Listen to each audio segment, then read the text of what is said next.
हाय दोस्तों, मेरा नाम गजेंद्र सिंह है और मुझे थोड़ा-सा लिखने का शौक़ बचपन से ही था। बहुत बार लिखा, बहुत बार जो है उसको अनयूजुअल किया, किताबों में कुछ कहानियाँ लिखी, कुछ कविताएँ लिखी और बहुत कुछ लिखा। पर उसका कैसे यूटिलाइज़ करना है, कैसे यूज़ करना है, ये मुझे कभी नहीं आया। अभी तत्कालिक तौर पे जो है 1, 2, 3 कहानियाँ मैंने लिखी, जिनको मैंने जो है अपने जो मित्र हैं और कुछ दोस्त बहुत बेहतर हैं, उनको भेजी। उनसे प्योर सजेशन चाहा और कैसी है, क्या सी कहानियाँ हैं, क्या हैं।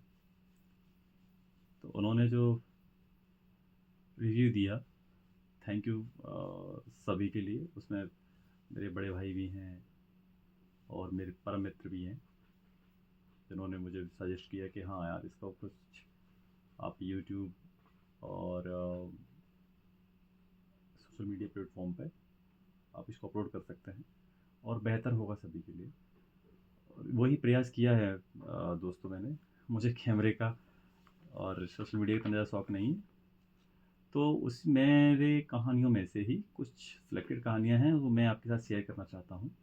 धीरे-धीरे सबको धीरे-धीरे शेयर करूँगा। इसमें से एक कहानी है जो मुझे बहुत ज़्यादा पसंद है, वो है बस एक इत्तेफ़ाक। ये कहानी एक इमोशनल कहानी है। इसमें जो है बहुत मज़ा आएगा आपको सुनने में। प्लीज़ सुनिए। बस एक इत्तेफ़ाक। अरे अभी नहीं जाना,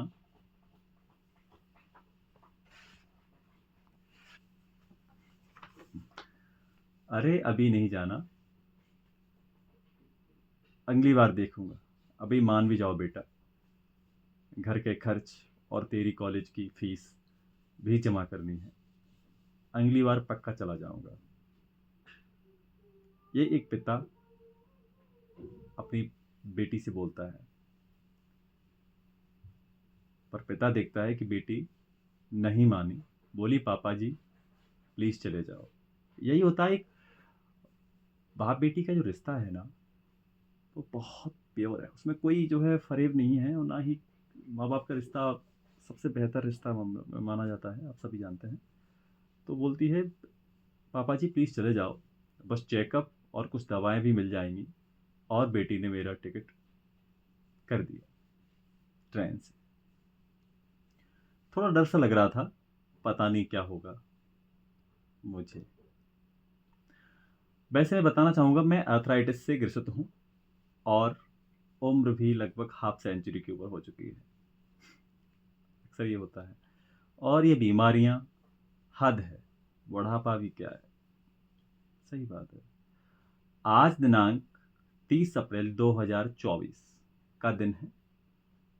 मैं ट्रेन स्टेशन झांसी, जहां ट्रेन की bogie number S5 seat number 63 पर बैठा हूं, जहां बेटी ने झांसी रेलवे स्टेशन पर तपती धूप में ट्रेन में बिठा दिया और बड़ी ही नम्र आंखों से या नम आंखों से बोलती है, बाय पापा। जब बाय बाय करने की बारी आई, पहली बार से दूर जा रहा था, मैंने मुंह फेर लिया और आंखों में आंसू आ गए, क्योंकि यह बिछड़न बर्दाश्त नहीं होती। लगाव हमेशा दर्द देता है। मैं सीट पर बैठा था कि एक लगभग मेरी ही उम्र की महिला मेरी सीट के सामने आकर बैठी। पहले तो मेरा उसने बैग खिसका दिया,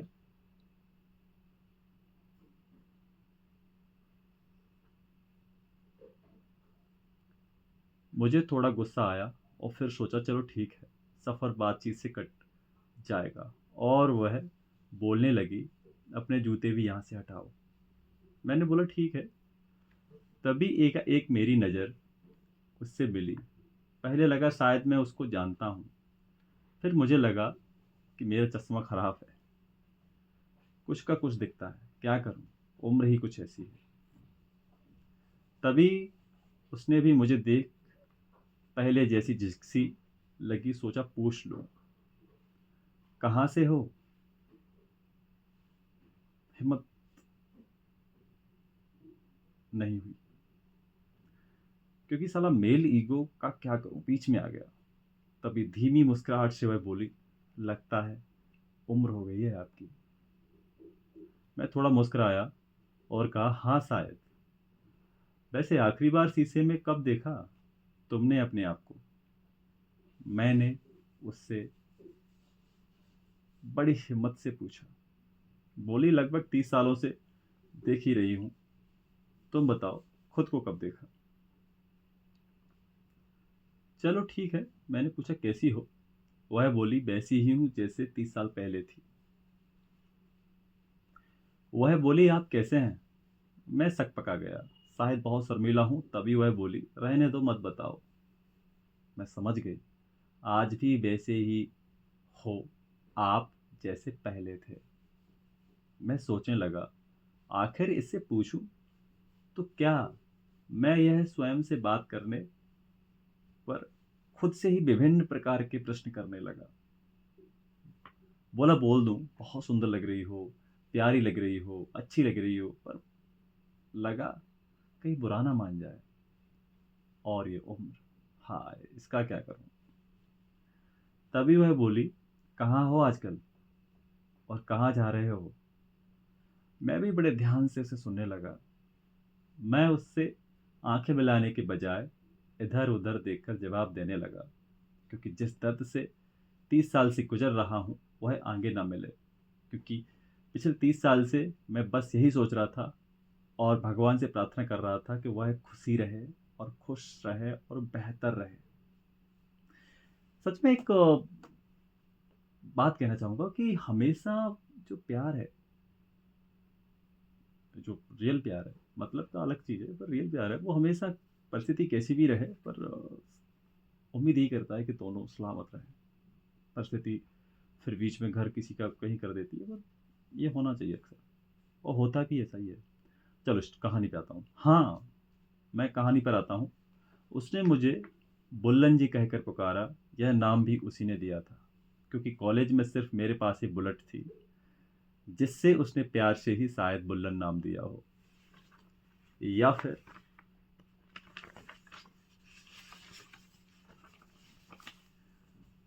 बुलेट की सुर। हा हा। जो भी हो, मुझे अच्छा लगता था जब उसने बुल्लन जी कहकर पुकारा। मैं मानो 20 साल का हो गया हूँ और टाइम ट्रेवल कर 30 साल पहले पहुंच गया हूँ, जहाँ मुझे घर से विरासत से मिले शान और शौकत के सामान के लिए पैसे, फुल बुलेट का पेट्रोल टैंक, और उसके साथ कॉलेज के वे दिन जब कुछ और नहीं, सिर्फ एक ही ख्वाहिश, बस माँ ही मेरे जीवन साथी बने और समय बस यहीं थम जाए।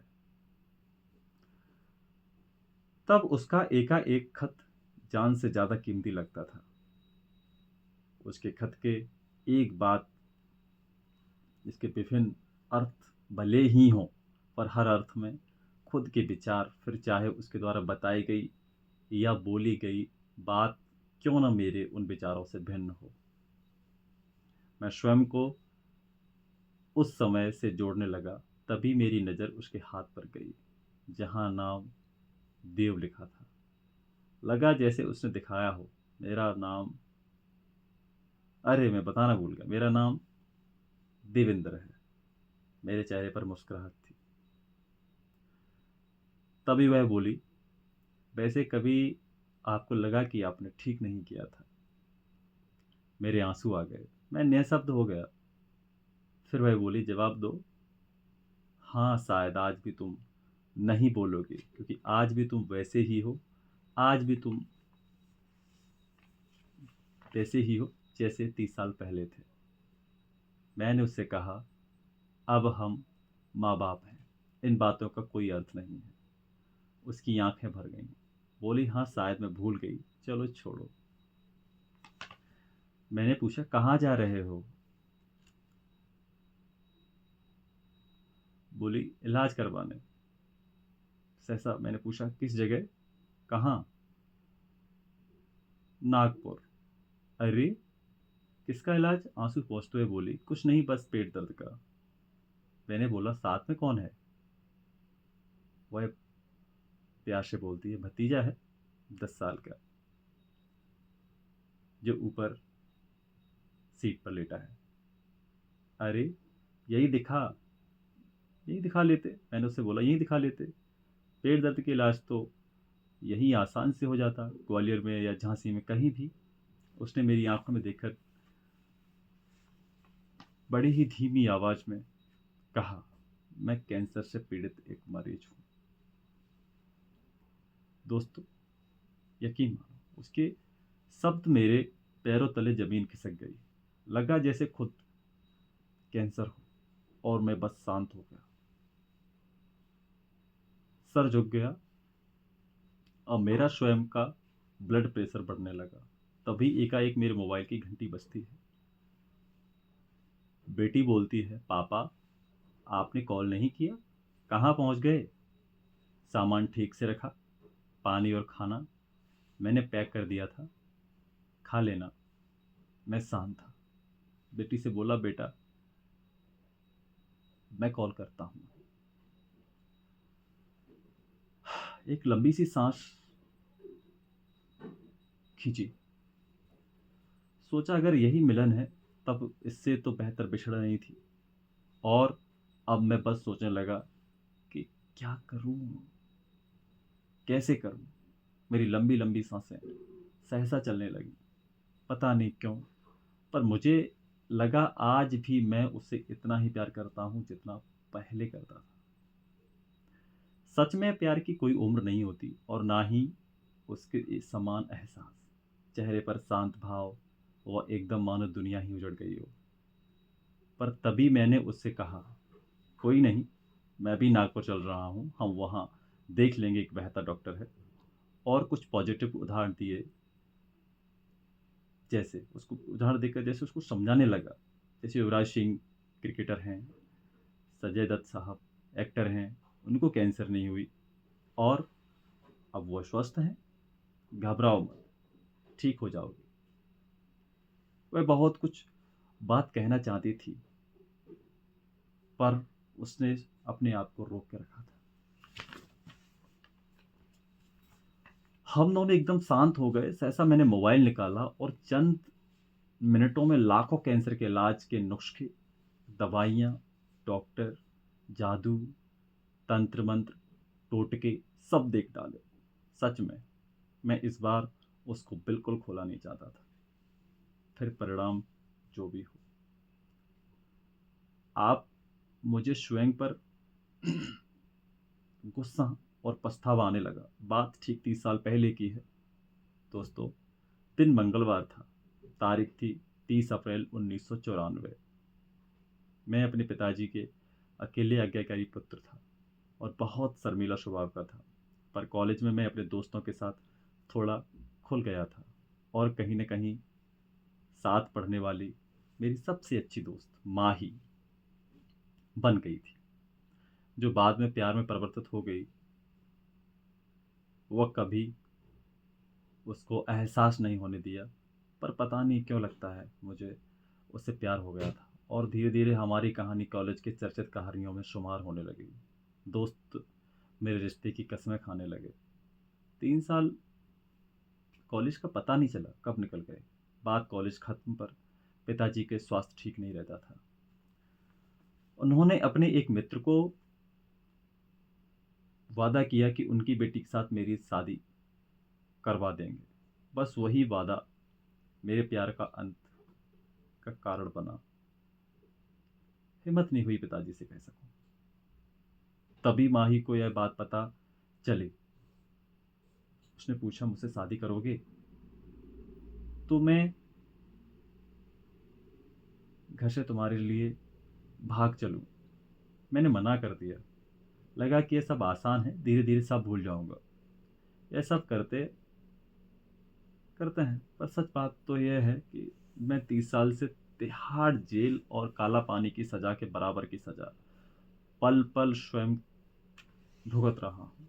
कभी मैं शीशे में निहारता हूँ, कभी खुद से बातें करता हूँ, कभी कभी गुस्से में, कभी मुस्कुराता हूँ। बस यही मेरी आदत बन गई थी। परिणाम यह हुआ कि आज खुद का जीवन का कोई अर्थ नहीं लगा। पर इस हालत में माही को देखने देखने नरक से भी भारी होने लगा। कभी कभी एक झलक के लिए, बिना पढ़ने की इच्छा के लिए, बस उसे देखने के लिए कॉलेज आया करता था। आज वही झलक नजर आई और तब स्थिति बहुत दयनीय थी।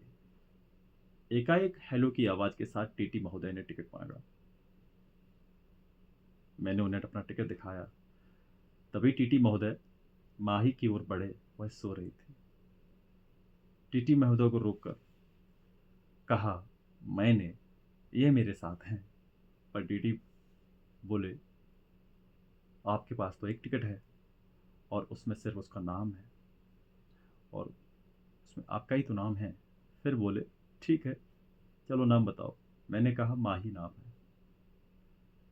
वे मुस्कुराहटते हुए बोले ठीक है, मिल मैच हो गया। मैंने माही की ओर देखा। सच में उसको देखकर आंसू आने लगे। भगवान से प्रार्थना करने लगा, प्रभु मैं जीवन में कुछ नहीं मांगा, बस उसको ठीक कर दो। मैं स्वयं लाचार महसूस करने लगा। तभी बेटी का कॉल आया। बोली पापा जी कहाँ पहुंच गए। मैंने अपने आप को संभालते हुए बताया बेटा भोपाल के नज़दीक हूँ।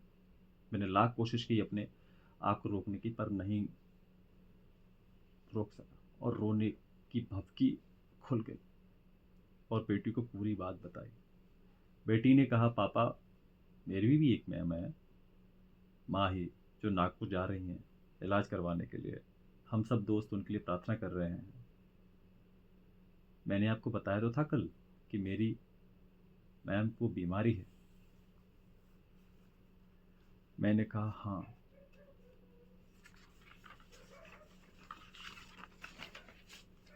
बेटा शायद वही मैम है। तभी पता चला वह कॉलेज में प्रोफेसर भी हैं। मैं मैं करवट ली। माही ने करवट ली तो देखा वह सीट पर बैठी है। मुझे लगा कि उसने सब कुछ सुन लिया है।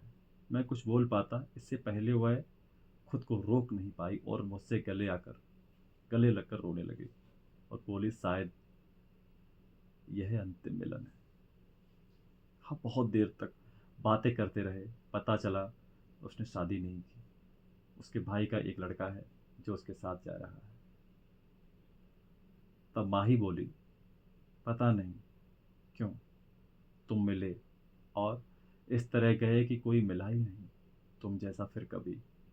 और वह रो और वह रो रही थी। लंबी लंबी सिसकियों के साथ वह कहने लगी मैंने तुम्हारे इंतजार में शादी नहीं की और बिल्कुल पागल सी हो गई थी। तुम्हारे बिछड़ने के बाद पहले सोचा खुद की लीला ही समाप्त कर लूं, पर ऐसा नहीं कर सकी। यह शब्द दोस्तों मेरे कानों में मानो चुभ से रहे हों। बोली पिछले 5 साल से इस बीमारी ने मेरा साथ नहीं छोड़ा। अब लगता है बीमारी का दुख तुमसे मिलने की खुशी में गायब हो गया है। तुम्हारे द्वारा दिया गया हर जख्म से उत्पन्न मुझ में तुम्हारे प्रति नफरत से ज्यादा तुमसे मिलने पर खुशी हुई है। फिर पूछा कैसे हो, घर पे सब कैसे हैं। उसने पूछा। मैंने स्वयं के आंसू पोंछते बताया कि पत्नी का देहांत हो जाने के बाद परिवार में मैं और मेरी बेटी माधवी है, जो आपकी विद्यार्थी स्टूडेंट है आपकी। वह एकाएक बोली अरे मेरी सबसे प्यारी स्टूडेंटों में से एक माही माधवी ही है। तभी उसको खांसी आई। मैंने पानी दिया। उसने हाथ से खांसी रोकने का प्रयास किया, पर मुझे लगा कि हाथ पर कुछ लगा है। पूछा हाथ पर क्या है। धीमी मुस्कुराहट और चिंतित चेहरे से बोली मेरा अंत है, वही खून जो हर बार खांसी पर निकलता है। मैंने बोला यही मेरा अंत है, वह खून जो हर बार खांसी पर निकलता है। मैंने बोला माही आराम करो, सो लो थोड़ा सा, यह सब बातें नहीं बोलते। मैं स्टेशन आने पर जगा दूंगा। हम इटारसी से निकल चुके थे, नागपुर आने के 4 घंटे शेष थे। मैंने पूछा कुछ खाओगे? बोली नहीं। मैंने बेटी द्वारा दिए गए जो पैकेट था, जो मेरी बेटी माधवी ने पैक किया था, उसमें चिप्स, उससे चिप्स निकाले और पैकेट खोला। हम एक साथ पैकेट में चिप्स खाकर एक दूसरे को चिंतित अवस्था में देखे जा रहे थे। आंखें नम थीं। पता नहीं कल क्या होगा। अब मुझे अपनी बीमारी की नहीं, माही की चिंता होने लगी। भले ही उम्र 50 हो, पर तब लग रहा था मानो वही 25 साल का मैं बुल्लन और माही थे। उसको आराम का बोला, बोली ठीक है। मैंने उसको अपना एयर पिलो दिया जो माधवी ने मेरे लिए दिया था, और वह आराम करने लगी। मैं भी चिंतित और प्रार्थना स्वरूप लेट गया। सुबह 4 बजे नागपुर पहुंचने का था। मैंने माही की ओर देखा, सोचा 25 मिनट शेष हैं, अभी माही को सोने देता हूँ। माही सोते हुए बहुत प्यारी लग रही थी। स्टेशन के पहुंचने से 10 मिनट पहले मैंने माही को जगाया। चलो माही, आवाज़ दी। उसका बैग पैक किया, स्लीपर निकाली, बिखरे सामान को एकत्रित कर दिया। फिर माही को हाथ से पैर पर टच करके जगाया। वह नहीं जगी। मैं सीट से नीचे बैठ गया। माही को बार बार आवाज़ दिया, वो नहीं जगी। उसने नहीं सुना।